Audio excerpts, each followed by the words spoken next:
Я дал указание секретарю казначейства принять меры по защите доллара от спекуляций.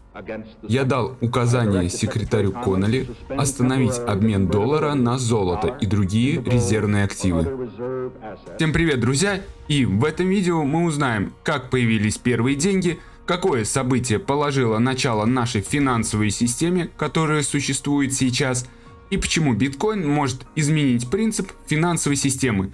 Смотрим видео до конца, будет очень интересно и полезно. Если мы действительно хотим понять, что такое криптовалюты, то для начала нам нужно понять, что такое деньги. Деньги за прошедшие годы меняли свою форму. От физических монет и банкнот до цифровых видов. Первые деньги появились в 7 веке до нашей эры. В качестве денег люди использовали предметы, которые считали ценными. Это были, например, ракушки, камни, шкуры диких зверей, соль, мясо и так далее. Позже люди осознали, что все это не имеет ценность, так как это трудно переносить и сложно измерять. И выбор пал на серебро и золото, где позже были выкованы монеты одинакового размера и веса, и имели одинаковую ценность. Хотя золото было достаточно хорошим, люди искали систему лучше и нашли ее в бумажных деньгах. Идея была простой. Вы даете деньги банку, а банк дает вам золото точно такой же стоимости. Бумажные деньги были легкими, и их было легко переносить и считать. В июле 1944 года состоялось историческое событие.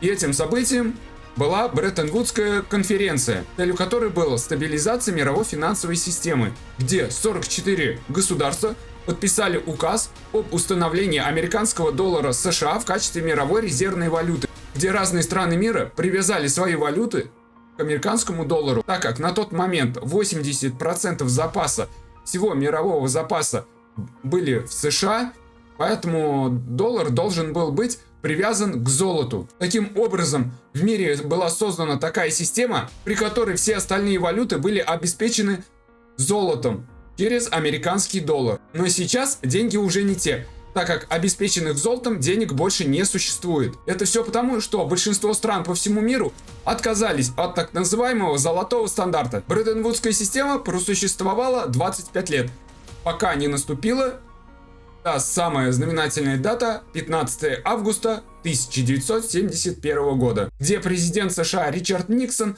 на пресс-конференции объявил, что пропадает возможность обмена доллара на золото. Таким образом, он создал нашу финансовую политику, где ни одно государство, ни одна валюта не обеспечена золотом. Правительства хотели лучше управлять инфляцией, контролируя количество денег в обращении. Любой центральный банк по желанию мог увеличить денежную массу.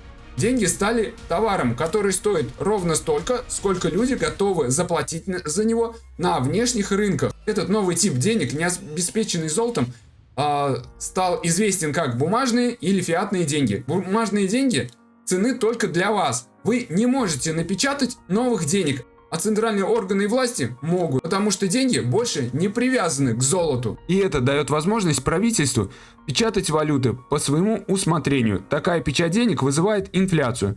То есть, когда денежная масса увеличивается, то стоимость денег уменьшается. Бумажные деньги не являются хорошим средством сохранения стоимости. Если правительство печатает деньги, то в результате инфляции их стоимость падает.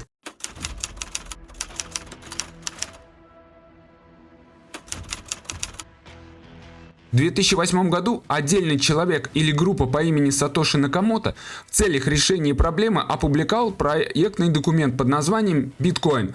В 8-страничном документе содержалась новаторская идея введения блокчейна для устранения центральной стороны и сохранения уверенности, что никто не сможет вас обмануть. Биткоин – это цифровая валюта и цифровая сеть, которая упрощает и ускоряет передачу цифровой валюты от одного человека к другому. Это децентрализованная сеть. Вы можете отправить через эту систему любую сумму денег любому человеку в любую точку мира. И ваш перевод не может быть никак остановлен, отменен или заморожен. Уникальность биткоина заключается не в том, что он является цифровым. Ведь если так подумать, то и доллар, евро, фунт и стерлинг являются тоже цифровыми валютами. Уникальность биткоина заключается в том, что его никак нельзя подделать, напечатать или создать из воздуха. Потому что все валюты, которые сейчас существуют, Их могут напечатать центральные банки в неограниченном количестве. Биткоин же такой возможности не имеет, потому что количество биткоина строго ограничено и регулируется математической моделью. Из-за этого он является дефицитным активом с предложением в 21 миллион монет. Также от любых валют, которые подконтрольны централизованному органу, у биткоина нет такого централизованного органа. Все биткоин-транзакции проверяются тысячами компьютеров. Все транзакции в этой сети передаются напрямую от одного человека к другому, без участия третьей стороны. Это означает, что каждый пользователь может контролировать свои деньги. Если рассматривать традиционные финансы, то перевод проходит через третью сторону, то есть через банк. И этот централизованный орган, который находится под властью государства, решает, можете вы сделать этот перевод или нет. Если же вы используете биткоин для перевода, то никто не может отменить ваш перевод. Таким образом, биткоин может заменить традиционные банки при совершении транзакции. Потому что если две стороны обмениваются валютой и используют при этом биткоин, то все их транзакции будут записаны в блокчейн.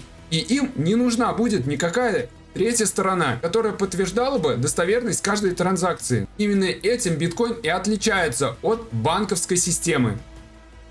И вот, подходя к концу видео, хочется сказать, как менялась финансовая история.